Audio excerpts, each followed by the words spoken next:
Hi and welcome to this tutorial video.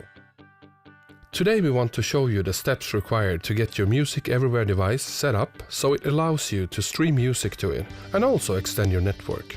To install the device we need to download the QRS mobile app. This app will guide us through the installation process. To download the app you need to go into the App Store if you are an Apple user or into the Play Store if you are using Android. The video in this tutorial is taken from the Apple version of the application. Links to the applications can be found in the video description below.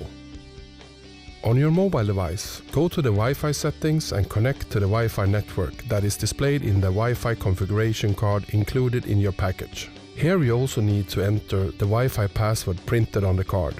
This information is also available on the label on the device itself. Let's start the installation by tapping on the QRS mobile icon. Then tap on the Start button on the bottom of the screen, then tap Next to continue.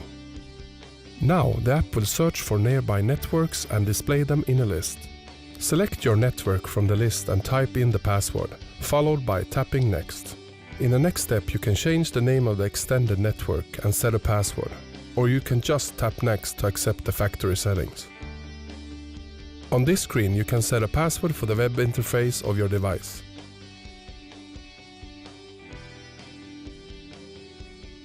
The QRS mobile app has the function to notify you when a new firmware is available for your device. If you would like to use this function, please tick the box on the screen. Now the setup is complete. A summary of your settings is displayed. Tap on Save to save the settings and reboot the device. Your Music Everywhere is now connected to your network and you can connect your speakers to the device. The device is now available to select as an AirPlay output speaker so you can stream your music to it. Thank you for watching this tutorial.